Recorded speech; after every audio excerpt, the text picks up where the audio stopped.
Baiklah. Selamat siang untuk semua nasabah GK Invest dimanapun kita berada. Semoga tetap sehat, kita jaga kesehatan, dan kiranya kita selalu berada di dalam situasi yang menyenangkan.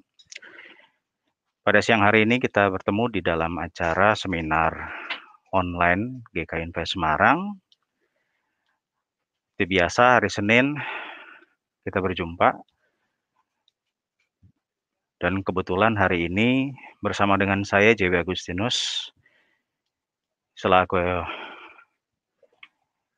SPV dari GK Invest Semarang, yang mana saya akan sedikit membahas mengenai dua analisa yang biasa digunakan oleh para trader, baik itu newbie ataupun yang sudah expert, profesional, demikian juga untuk nasabah-nasabah yang terbiasa trading.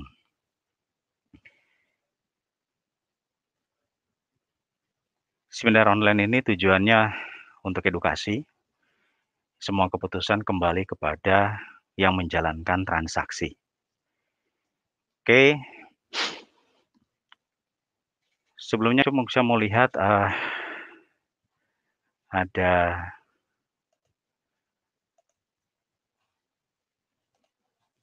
untuk siang hari ini, analisa fundamental atau teknikal mana yang paling penting. Kadang-kadang kalau kita berbicara mundur sekitar 10 tahun ke belakang atau 20 tahun yang lalu, di mana mungkin kemajuan teknologi belum secanggih saat ini. Kadang-kadang nasabah atau trader melakukan transaksi dengan menggunakan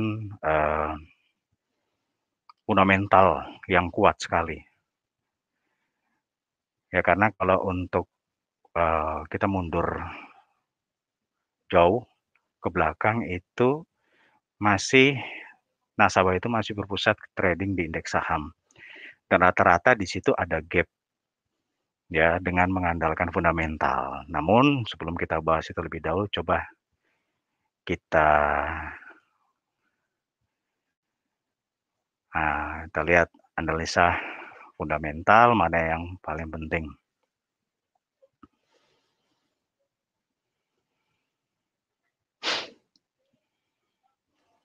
Dalam dunia trading, baik itu forex, komoditi, saham atau lainnya, ada dua jenis analisa yang digunakan oleh para trader untuk memprediksi pergerakan harga suatu instrumen finansial, yaitu analisa fundamental dan analisa teknikal,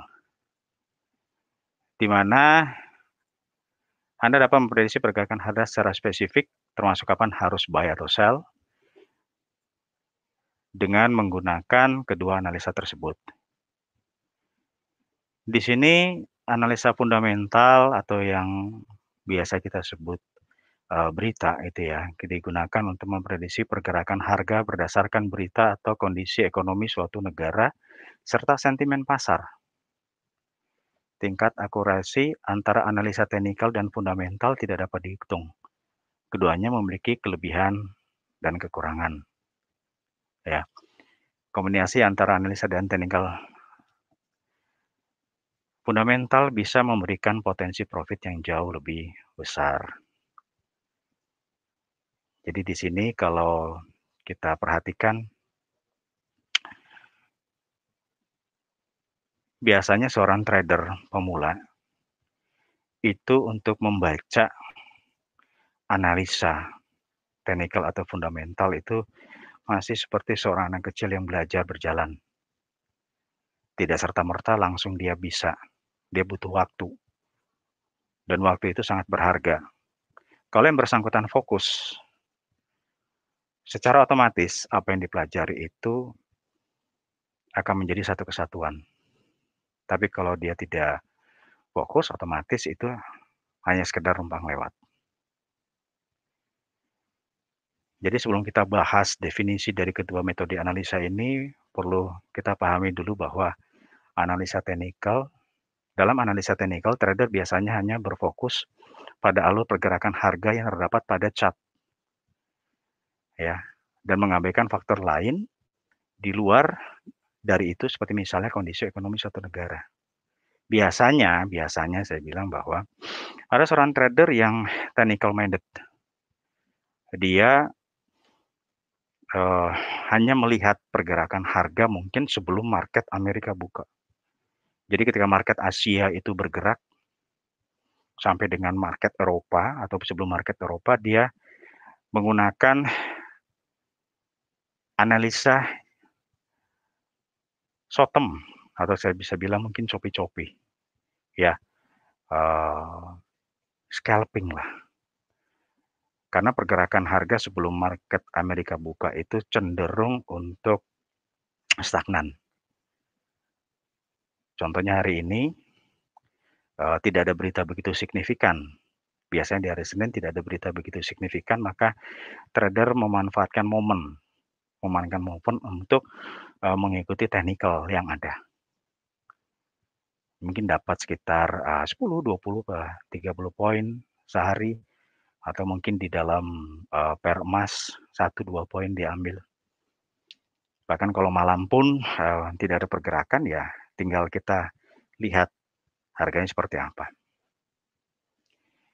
Sedangkan untuk analisa fundamental, biasanya para trader akan lebih cenderung untuk memantau pergerakan dan sentimen pasar melalui berita maupun peristiwa penting hingga kondisi ekonomi suatu negara. Contohnya, misalkan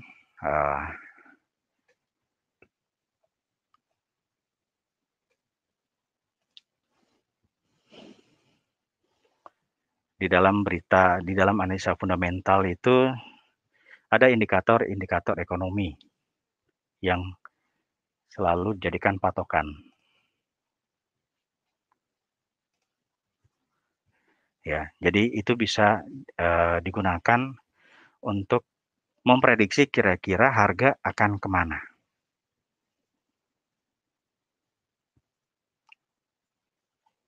Jadi dari kedua metode ini yang biasa digunakan itu kalau saya katakan dulu, ketika fundamental itu tidak ada, rata-rata analisa teknikal itu 80 berbanding 20. Karena teknikal yang biasa digunakan adalah Relative Strength Index, RSI. Zaman dulu, ya, dipakai di bawah gitu kan, contohnya untuk melihat pergerakan harga. Namun kadang-kadang kalau sudah mulai malam, atau kadang sore menjelang malam gitu, market bergerak, kadang-kadang kebalik, bisa jadi bukan lagi 20 banding 80, tapi 0 banding 100 ketika fundamental bergerak. Terus kira-kira apa definisi dari kedua metode tersebut? Dalam melakukan trading, kita contohkan dalam forex. Analisa teknikal adalah suatu upaya yang dilakukan untuk memprediksi pergerakan harga pada suatu pasangan mata uang. Dengan mempelajari data historis dari mata uang tersebut yang kemudian dianalisa menggunakan indikator. Data historis, teknikal, itu biasanya kita mundur panjang, sangat jauh data historis.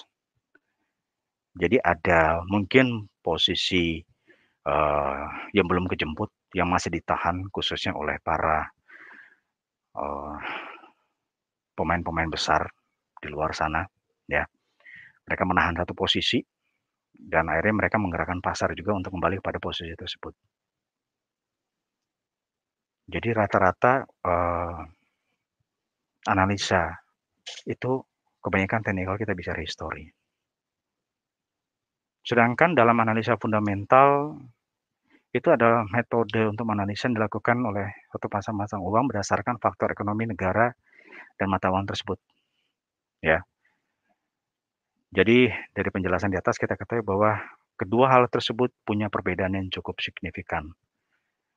Nah, mari kita akan lihat kira-kira perbedaan lain yang dimiliki oleh kedua analisa tersebut.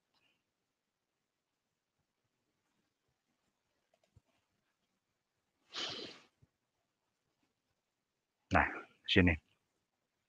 Perbedaan analisa teknikal dan fundamental. Untuk mempermudah, Saya buat tabel.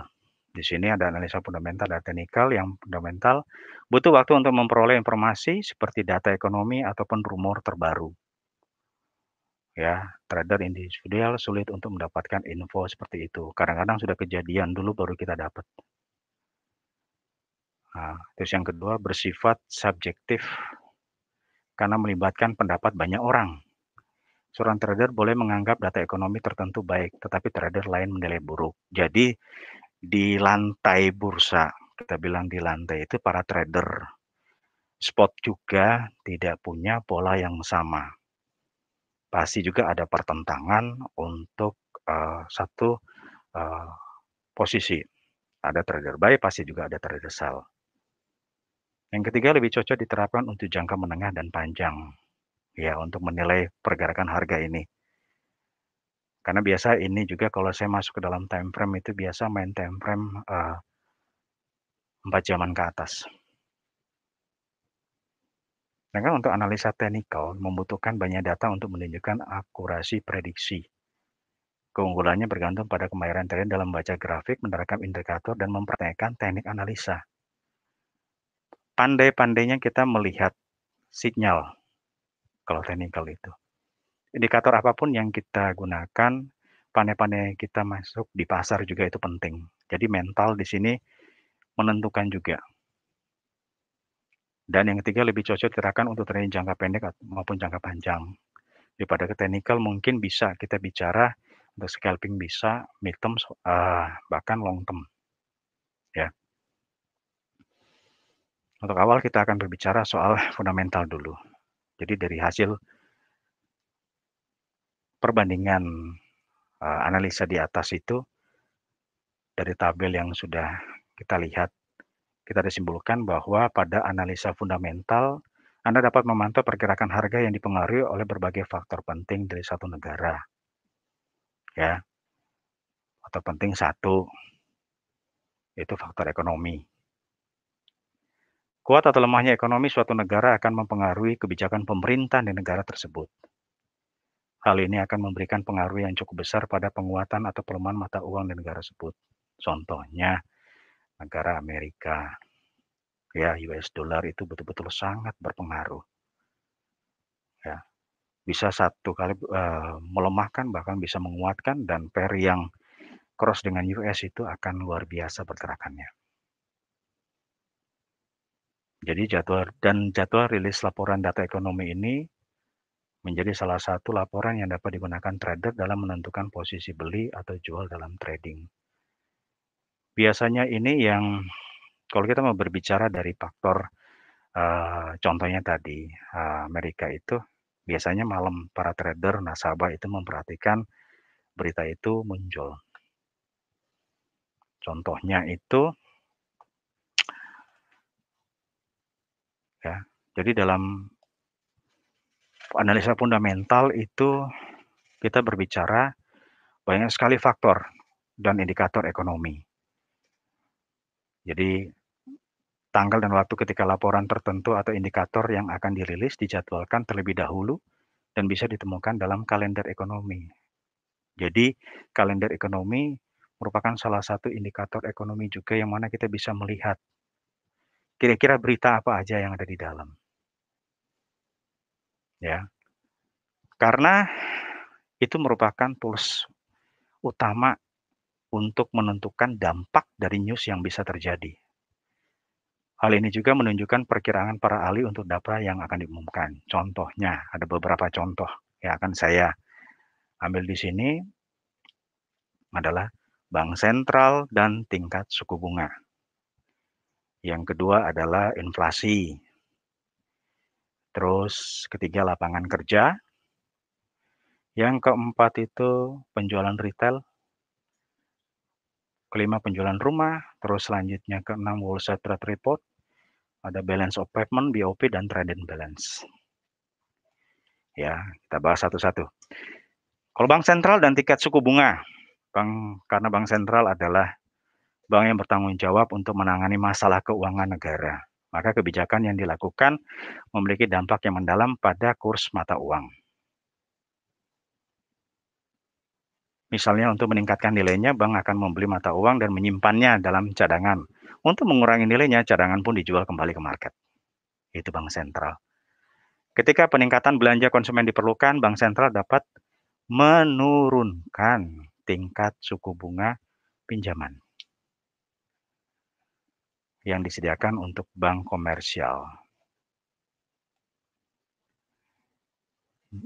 Jika hal itu bertujuan untuk memperlambat inflasi, suku bunga ditingkatkan untuk mengurangi pengeluaran. Tergantung apakah hal tersebut lebih menyangkut pada inflasi atau pertumbuhan, kebijakan bank sentral bisa sering disebut hawkish atau dovish. Awalnya biasanya menyebabkan suku bunga yang lebih tinggi, dan kemudian pada umumnya menandakan bahwa suku bunga akan segera turun. Ya. Jadi di sini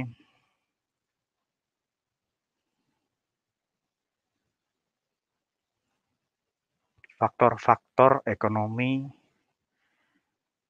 yang sangat menentukan dari satu negara.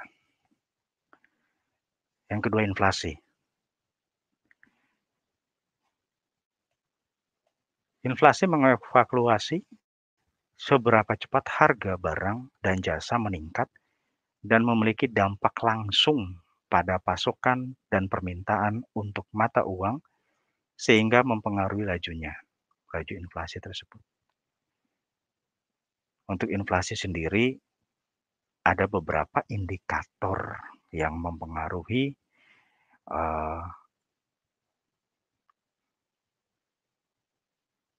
secara langsung dari pergerakan inflasi satu negara.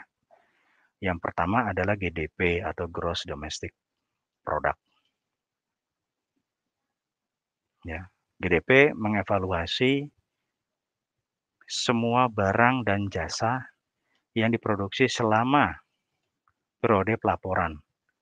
Jadi peningkatan di dalam Gross Domestic Product menandakan pertumbuhan ekonomi dan oleh karena itu digunakan untuk mengukur inflasi. Jadi satu patokan untuk mengukur inflasi, yaitu GDP.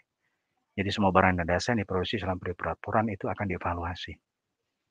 Apakah itu akan menyebabkan inflasi atau tidak. Ya, jadi pertumbuhan negara, ekonomi suatu negara. Yang kedua itu Consumer Price Index (CPI). CPI ini mengukur nilai tetap kumpulan barang dan jasa. Kalau yang tadi adalah semua ini nilai tetap kumpulan barang jasa dinyatakan sebagai indeks. Ketika dibandingkan dengan hasil sebelumnya, CPI menunjukkan bagaimana daya beli konsumen telah berubah dan bagaimana hal tersebut dapat dipengaruhi oleh inflasi. Ya. Yang ketiga itu Producer Price Index. Indikator ini menunjukkan perubahan harga yang diterima produsen dan memungkinkan untuk mengevaluasi bagaimana harga tingkat konsumen bisa terpengaruh. Producer Price Index, jadi pelaku. Jadi perubahan harga yang diterima produsen dan mungkin mengevaluasi bagaimana harga tingkat konsumen bisa terpengaruh. Ya, kebetulan hari ini untuk berita ekonominya itu, kalender ekonominya tidak ada yang begitu signifikan, walaupun nanti malam ada pidato.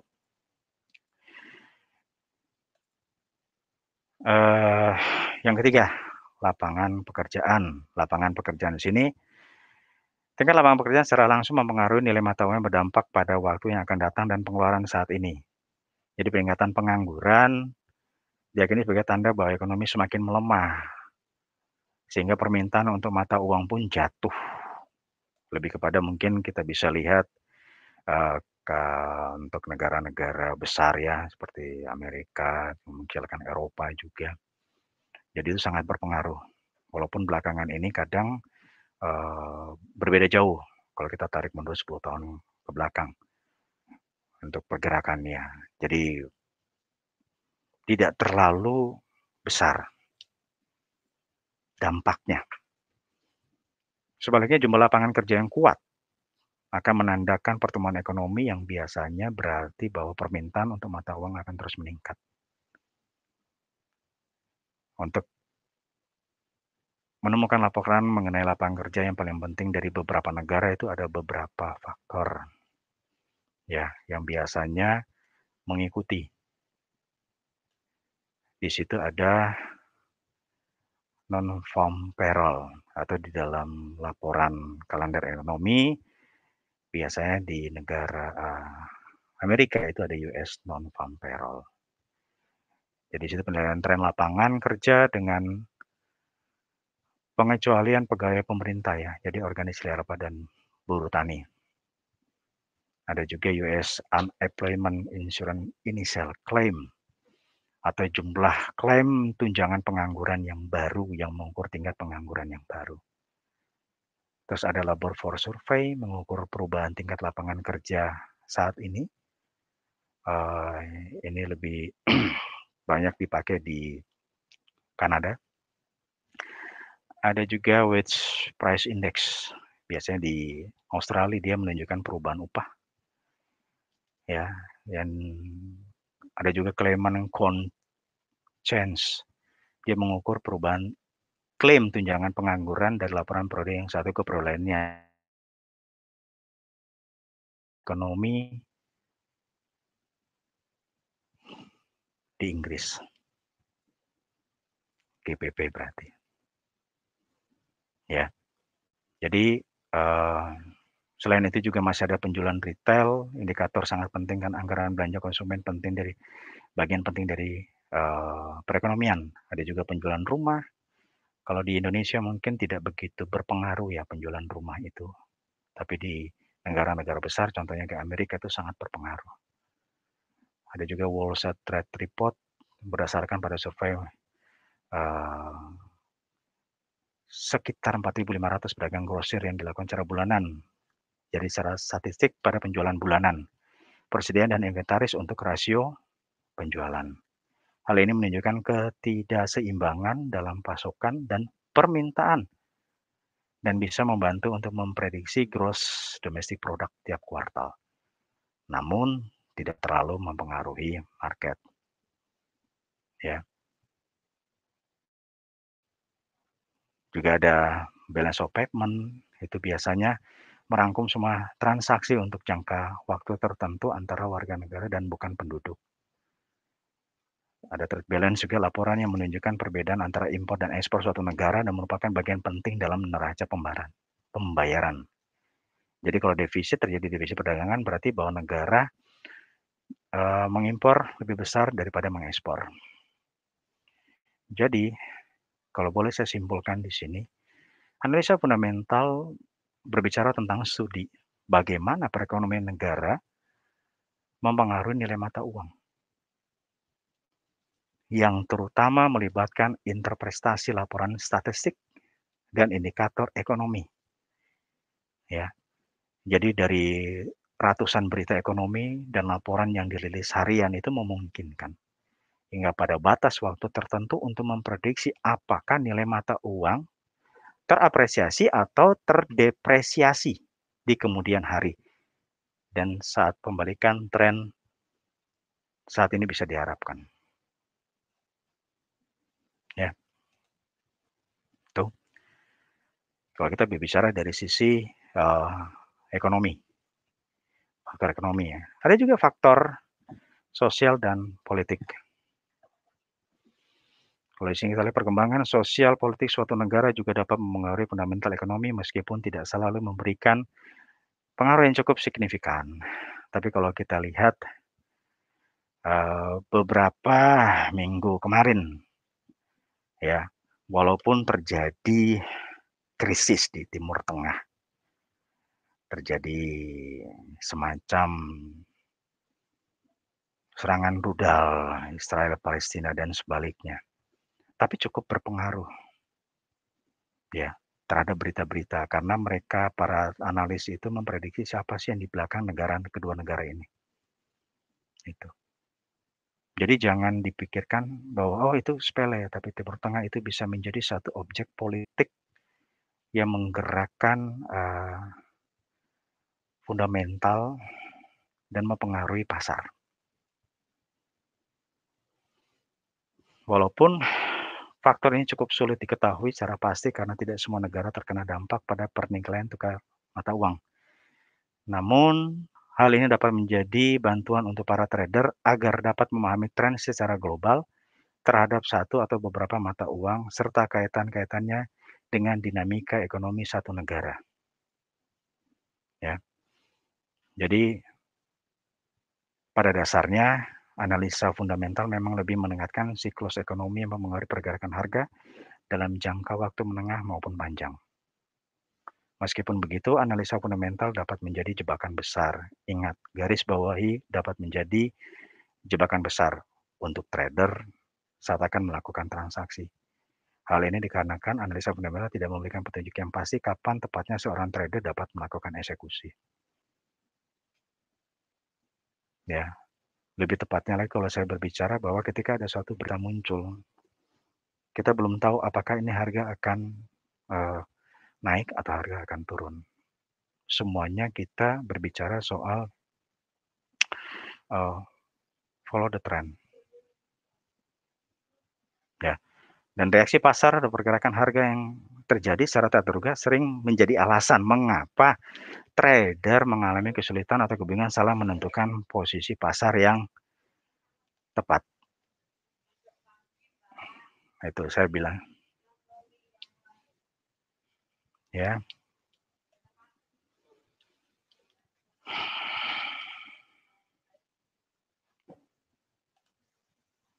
Jadi tadi kalau cari kesimpulan bahwa analisa fundamental itu merupakan salah satu komponen yang penting juga, sangat penting. Karena tidak sedikit para trader yang menggunakan analisa fundamental untuk open market. Tuh. Ya, jadi kalau di sini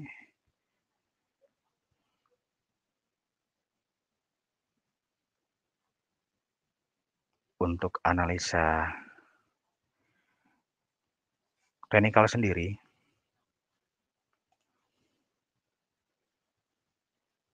analisa teknikal. Jadi analisa teknikal itu berbeda dengan fundamental. Pada analisa teknikal, trader lebih tertarik untuk mengetahui kinerja pergerakan harga berdasarkan histori atau volume trading guna mengidentifikasi tren harga yang sedang berlangsung dengan menggunakan grafik.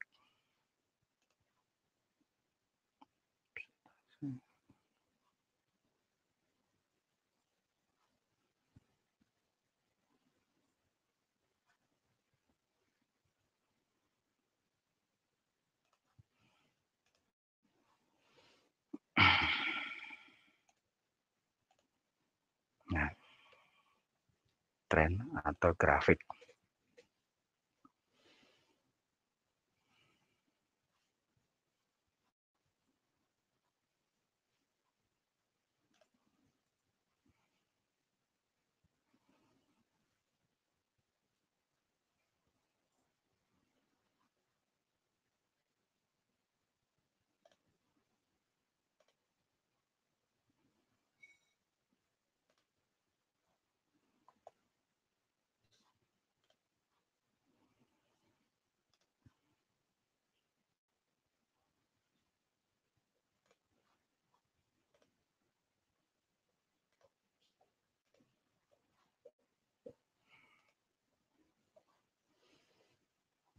Jadi dalam analisa forex itu metode ini bisa dilakukan dengan mengamati price action, trend, serta level-level support dan resistance.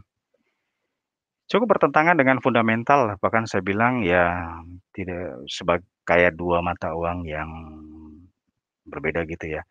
Analisa teknikal percaya bahwa harga di masa lalu akan memiliki kemampuan untuk memperbaiki pergerakan saat ini. Pada dasarnya ada 4 hal penting yang ditekankan pada analisa teknikal dan penting untuk Anda ketahui. 1, bagaimana harga di jam berikutnya. Yang kedua, kemana harga akan bergerak. Yang ketiga, kapan eksekusi dilakukan dan di mana batasan risiko. Kita berbicara soal how Bagaimana, kemana, kapan, dan di mana harga itu akan bergerak, kapan kita harus masuk pasar, kita batasi risikonya, dan seperti apa sih di jam berikutnya, bahkan 4 jam, ya. Jadi dari 4 hal penting ini trader dapat mengambil keputusan dengan cepat tanpa perlu meluangkan waktu lebih banyak untuk mencari tahu mengapa harga bergerak, ya. Contohnya di sini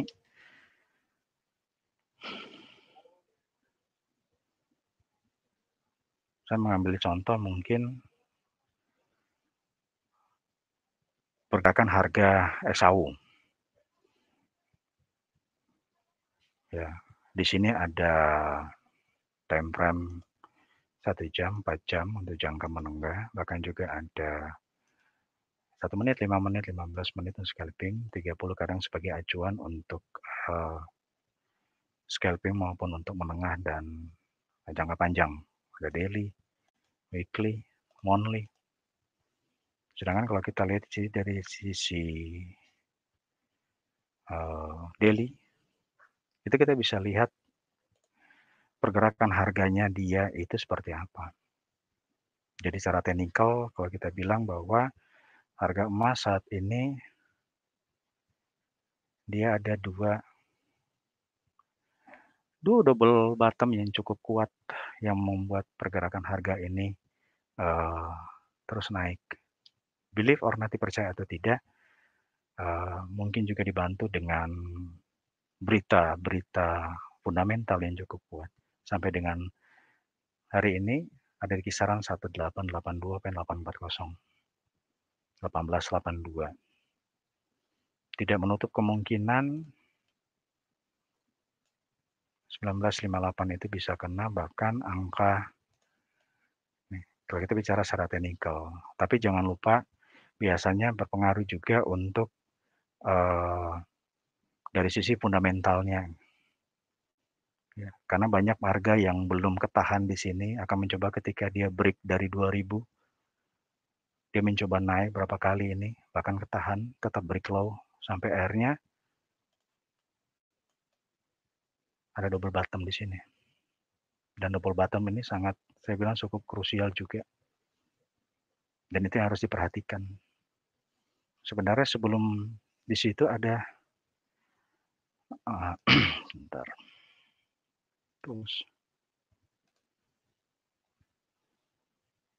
bentar ya. Ini custom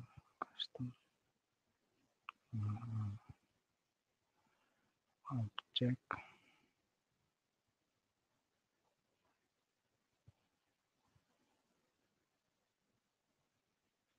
Nah, di sini kita lihat harga yang sama di angka ini pada saat 8 Juni 2020. Yang ini disentuh dan terulang kembali. Ya.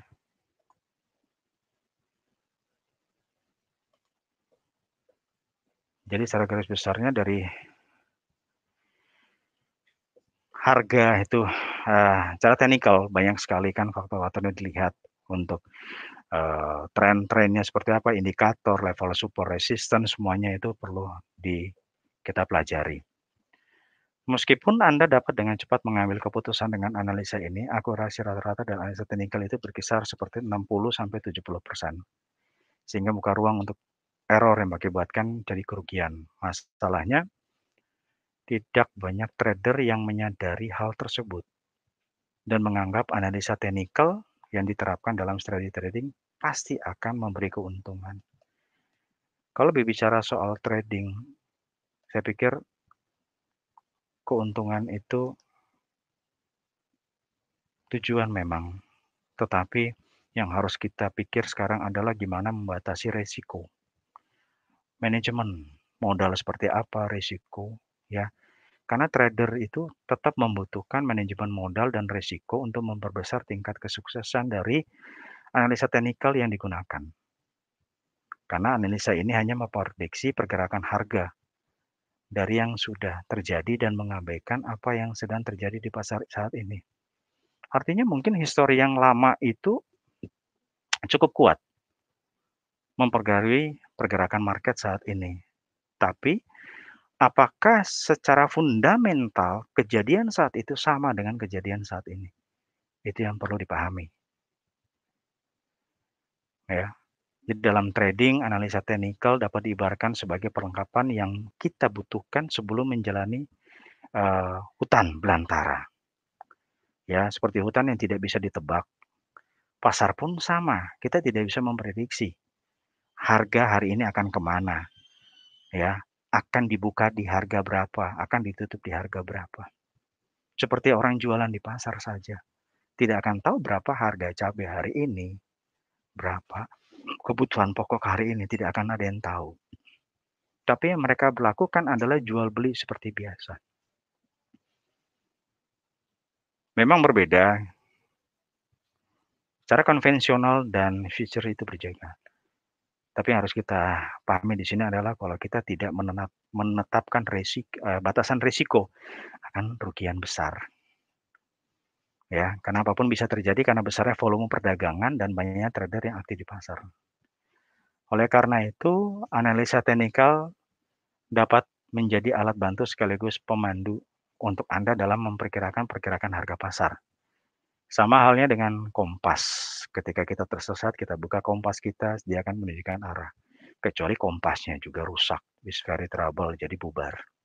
Kita pun akan tersesat. Artinya di dalam trading jangan lupa batasan risiko, manajemen risiko, juga memperhatikan kekuatan modal itu yang cukup. Ya, karena tidak salah kalau kita menggunakan risiko, kita tahu bahwa trading itu tidak hanya cukup untuk hari ini selesai, modal selesai, habis, oke, tidak.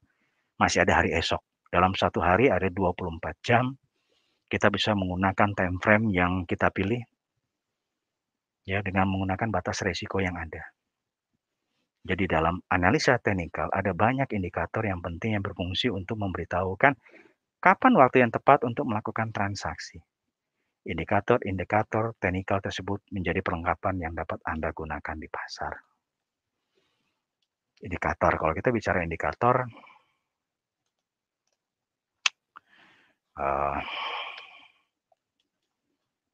contoh simple yang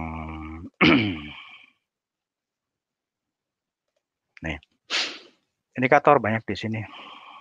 Dan semua rata-rata newbie, not newbie, trader profesional mungkin sudah pada paham. Ada tren ya.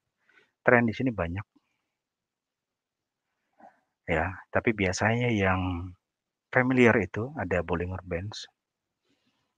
Ya. Ada Ichimoku juga. Moving average ini sangat familiar karena sudah ada sejak lama, tergantung mau exponential apa simple. Ada juga parabolic SAR. Ya, jadi itu banyak sekali. Ada osilator juga yang biasa dipakai di sini. Ya mungkin MACD itu sangat familiar. RSI yang saya cerita tadi, contohnya ya RSI. Nah, ini RSI. Kalau patokannya 70 berbanding 30. Jadi harga-harga yang di atas 70 misalkan sudah menyentuh ini katanya itu wajib sell. Tapi bukan berarti begitu nyentuh lah. Kita harus lihat dia mampu ditembus berapa. Ini pada tanggal 5 Agustus 2020 itu dia mencoba break di harga 2 ini tertinggi banget. Nah, habis itu baru jatuh. Dan jatuhnya pun luar biasa. Dia ada main di area tengah antara 30-70. Tapi pada prinsipnya adalah kalau kita memanfaatkan ini dengan benar, itu pun bisa kita dapat hasil. Kebetulan time frame-nya jangka panjang ya, D1. Kita coba lihat di weekly. Di weekly sendiri kelihatan sini cukup jelas arahnya mau kemana dengan menggunakan trend line.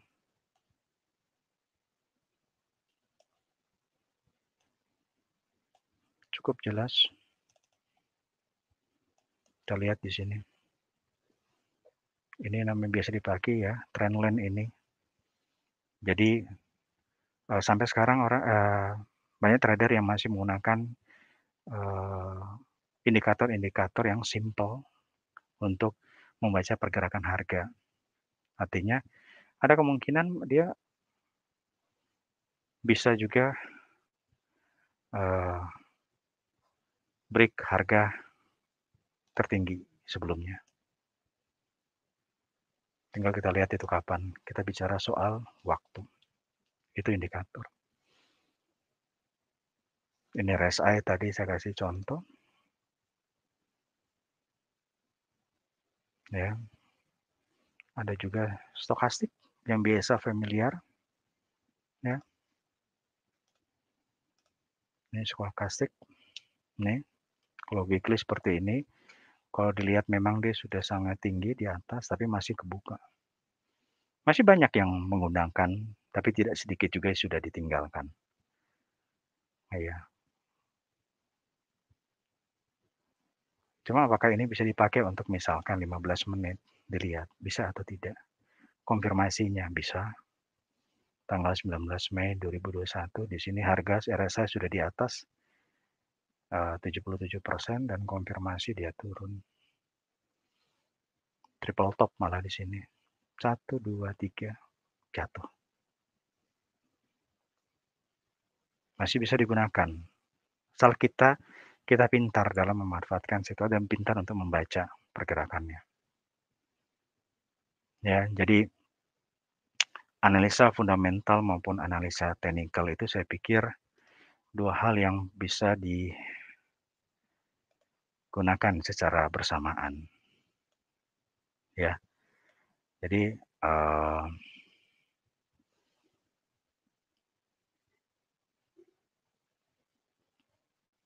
menggabungkan kedua analisa tersebut bukan hal yang salah. Ya, bukan hal yang salah karena kedua itu merupakan hal yang penting bagi kita sebelum kita melakukan transaksi di dunia trading di pasar. Ya, jadi pada kenyataannya kedua analisa ini saling melengkapi satu sama lain. Sehingga apabila Anda mengkombinasikan analisa teknikal dan fundamental dengan baik, maka jalan untuk menjadi seorang trader sukses akan sangat terbuka besar, akan sangat terbuka lebar. Karena di bisnis ini kita mau mendapatkan penghasilan berapa itu kita bisa menentukan. Asalkan kita punya mental untuk masuk pasar, kita punya indikator yang tepat untuk bisa entry market juga, menentukan kapan kita harus buy atau kita harus sell, dan kita juga jangan mengacukan berita-berita yang keluar di sepanjang hari itu, baik market Asia, market Eropa, maupun market Amerika. Jadi untuk dapat menggabungkan analisa teknikal dan fundamental, trader biasanya akan menggunakan, sekali lagi kita kembali ke kalender ekonomi. Karena di situ ada peluang bagi mereka untuk mengambil posisi buy sell agar mengambil keuntungan. Ya. Jadi seorang trader akan mengetahui jika suatu mata uang menguat atau melemah dari sisi fundamental dan secara lebih spesifik paham dengan harga yang cocok saat masuk atau keluar dari sisi teknikal. Dengan kombinasi antara kedua analisa tersebut akan saling menutupi kekurangan masing-masing karena trader sudah memiliki strategi yang lebih menyaring peluang dengan baik. Ya, jadi teman-teman trader newbie ataupun nasabah dimanapun kita siang hari ini, menggabungkan analisa teknikal dan fundamental tidak sesulit yang dibayangkan meskipun cukup banyak unsur yang dihadirkan oleh keduanya. Anda hanya perlu menggunakan prinsip utama dari trik trading, yaitu memahami kunci dari analisa fundamental dan teknikal serta menggunakannya dengan sebaik mungkin. Ya. Jadi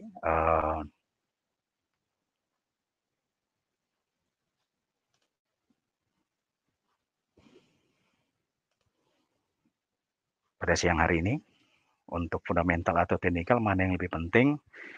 Bagi saya keduanya adalah sama-sama penting. Jadi itu merupakan kedua hal yang jangan kita anggap sepele. Seperti tadi saya bilang, kalau market Asia Mungkin kita bisa melihat kadang-kadang jarang sekali harga bergerak, tapi biasanya harga sudah bisa bergerak. Tapi kita bisa memanfaatkan itu dengan pola analisa teknikal yang tepat. Tergantung, begitu malam tiba, ada fundamental dari Amerika keluar, kita bisa memanfaatkan juga di sana. Jangan pakai feeling, jangan gambling, semuanya butuh analisa.